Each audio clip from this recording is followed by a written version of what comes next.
in ka badan 120 askari ayaa ka soo goostay ciidamada difaaca Puntland ee dagaalka kula jira ciidamada Somaliland ayaa si miyal miisaan loogu soo dhaweeyay xarunta gobolka Xaysimo soo dhaweynta oo ka qayb ahaayeen saraakiisha ciidamada qaranka ee gobolka Xaysimo ugu horeyn waxa halkaasi ka hadlay sarkaalkii watay ciidanka soo goostay Cabdisalaan Yuusuf Sigaale aad iyo aad baan xafladan ay noogu soo dhaweeyeen oo nagu qaabileen aad iyo aad baan uga mahadcelinaynaa waana filaynay in sida naloo soo dhaweeyo oo nala qaabilo mid aan filaynay weeye sababta keentay inaan ka soo baxno jiidii aan ku jirnay ee furinta Godqaboode beelaha isugu yimaadeen ma jirteen sababta keentay inaan ka soo baxno markii aan tashi la sameynay saraakiishayada odayaashii deegaankayaga madaxda dawladda dhexe noogu jirta sida maxaan ku dhahdaa ilaa barasaabka wasiirka gaarsan wasiirka biyaha gudoomiyaha baarlamaanka maxaan ku dhahdaa markay tashi ay nala sameeyeen aan la sameynay tuuti fara badan ay nagu magaranaysa sameeyeen inaan ka soo baxno waanu aqbalaad baan ku sameynay waanuna yeelay oo waana kan maanta waanu joognaa guryahayagii iyo jiidayadii baanu joognaa iyadaanu ku ciidamoobaynaa inaanu ciidan ka noqono taas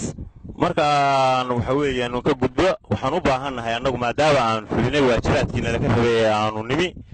tirada ciidanka aanu ku soo gudubnay waxa weeye waan jiida kaga soo baxnay 118 ciidanku wuu kala maqan yahay oo hal baabuur baanu ku soo gudubnay oo noo qaadi waayay dhiiri dartiis baanu soo gudbaynay sidaa darteed baa marka waxa keentay gaariga ay intuu noola soo gudbay inaanu nimaadno xarunteennii Taleex iyadaanu hadeer magaranaysa hadii ku suganahay joognaa ciidanku kalena wuxuu ku maqan yahay Filisinka markii hore aanu jiida ka soo galay sidaa darteed waxaanu u baahanahay marka dawladda maadaama aanu ciidan qaran aanu ku soo biirnay oo aanu ciidankii qaranka u nimi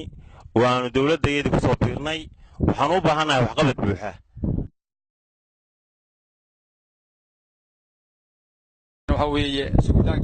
saraakiisha ciidamada qaranka ayaa halkaasi ugu soo dhaweeyay ciidankaasi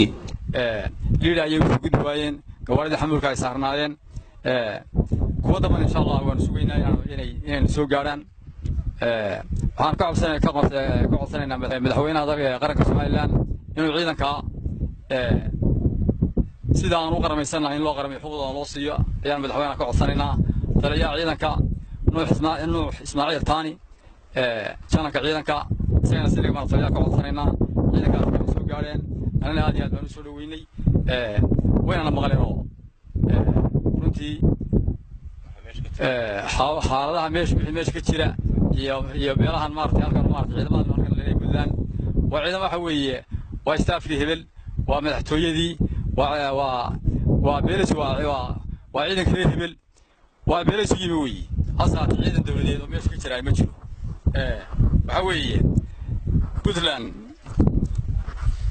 halkan waxa yaala Taleex waxa shir ka geysteen waa looya rag la fiisi baa yaala aan wali googoyn marka ugu horeysa ciidanka waxaan salaan sharaf uga gudbinaynaa madaxweynaha Jamhuuriyadda Somaliland mudane Muuse Biixi Cabdi marka labaadna waxaan salaan sharaf uga gudbinaynaa ciidanka taliyaha ciidanka qaranka Somaliland General Nuux Ismaaciil Taani marka saddexaadna waxaan salaan sharaf uga gudbinaynaa ciidanka saraakiisha sida jaranjarada oo kala sarreysa ciidanka qaranka ciidankana waxaan leenahay soo dhawaada maamulka iyo saraakiisha iyo madaxdeedana waxaan leenahay loo dadaalo oo ciidankan waajibkiisa hal la mariyo ragga kale xogaa rakiigu yar galay ama arrimaha Puntland waxaan kaga hadlayaa